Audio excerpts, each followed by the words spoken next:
In this video, we're going to be going over toxic properties of substances, and this is our part 10 video inside of chemistry, chapter 2. So basically, in this video, we're going to be assessing the risks of different toxic properties, and then we're also going to be going over some questions near the end of the video so that we can further enhance our understanding. So let's get started with this video. So the identification of toxic substances. So this involves recognizing which chemicals or materials are toxic and under what conditions. So this involves recognizing which chemicals or materials are toxic and under what conditions. So for example, here we can see there's an image of chocolate and alcohol. So this involves recognizing what type of materials are inside of what we're consuming and under what conditions are they toxic. So furthermore, now we're going to talk about chemical use in society. So modern life involves the use of many chemicals with significant physical and psychological effects on our human bodies. So here are some huge projects that are daily used by almost everyone in the world. The first one is caffeine. Caffeine's a huge one, and another one is tea, cocoa, and also chocolate. So all of these are used worldwide, but sometimes we don't recognize all the physical and mental effects that they have on our bodies.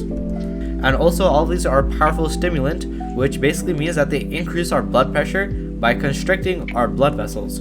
So the more and more we consume of all of these, the more smaller our blood vessels get.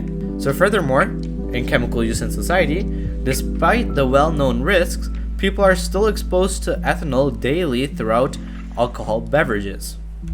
And this can cause mutations, unborn children, damaged livers and nervous systems, and it can cause unconsciousness, and there's many more side effects that it can have on the human body.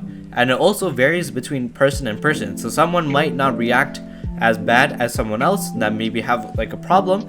So it also depends based on person to person. So here's the difference between ethanol and nicotine products.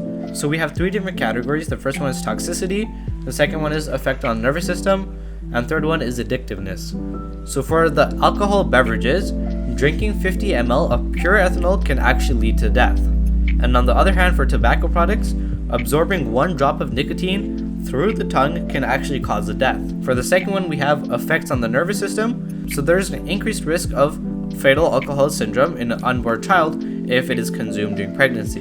And some other side effects are temporarily loss of coordination, there's some damage to the brain, pancreas, liver, kidneys, there's an increased risk of cancer, and there's many more different side effects that are negative to having alcohol. So further, on the other hand, for tobacco products and nicotine, there's an increased heart rate and blood pressure, there's a suppressed appetite, there's digestive problems and vomiting, there's reduced body temperature, increased lung cancer and other problems, and there's many more. And for the addictiveness for alcohol beverages, both physical and psychological dependence, so there's a slow tolerable development which requires larger doses for the same effect, and other chemicals are not generally hazardous. And on the other hand, for tobacco products, both physical and psychological dependence, and there's a rapid tolerance development requiring larger doses quickly. And there's also many more different chemicals than just nicotine. So basically, in the addictiveness, these are both addictive, but for nicotine, you get addicted even quicker. So for example, some people might not even be able to smoke just 1 cigarette, maybe they need 2, and it keeps on increasing because it's really addictive. So now to check our understanding. So we need to compare and contrast each term in the pairs below. So the crystal lattice structure and the molecule. So what are some similar things about them and what are some differences? So crystal lattice is a 3-dimensional structure composed of ions, atoms, or molecules arranged in a repeating pattern extending in all 3 dimensions. And we talked more about this earlier in chapter 2. So basically the crystal lattice structure is an ionic compounds, while in the molecule side, a molecule is a group of atoms bonded together representing the smallest fundamental unit of a chemical compound that can actually take part inside of a chemical reaction. So furthermore, in checking our understanding, let's compare and contrast each term of the pairs below. So for electrolyte and non-electrolyte. And we talked more about this in our previous video, so also feel free to watch that video out as well. So what is an electrolyte? So an electrolyte is a substance that produces an electrical conducting solution when dissolved in a polar solvent such as water. So we talked more about this previously. So an electrolyte is something that can conduct electricity. So furthermore, on the dissolved ions inside of the electrolytes are responsible for the actual conduction of the electrical current. And a non-electrolyte is a substance that does not readily ionize when dissolved or melted and thus does not conduct electricity. So furthermore, in checking our understanding, explain why ionic compounds tend to have very high melting points while molecular compounds tend to have relatively low melting points. And the answer for this is ionic compounds have high melting points because the ions are held together by strong electrostatic forces of attraction in a crystal lattice structure.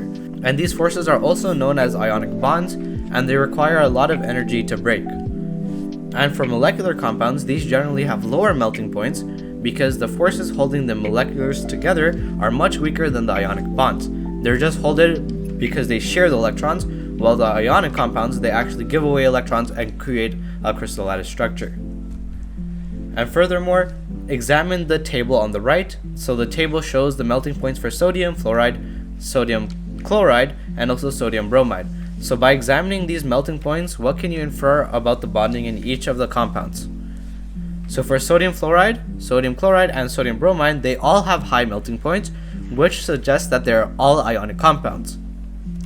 And the trend in these melting points is due to the size. So as the size increases, then the melting point also decreases. So if we look at this picture here, we can see that sodium fluoride has the highest melting point and sodium bromide has the lowest.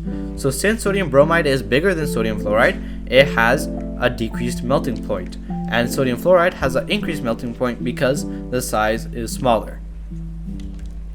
So furthermore, and check your understanding, you have been given two solid substances. One of them is an ionic compound and one of them is a molecular compound. So describe 4 tests that you can perform to try and identify the substances as ionic or molecular compounds. So we've talked more about this in our previous videos, and we also talked about this in this video too.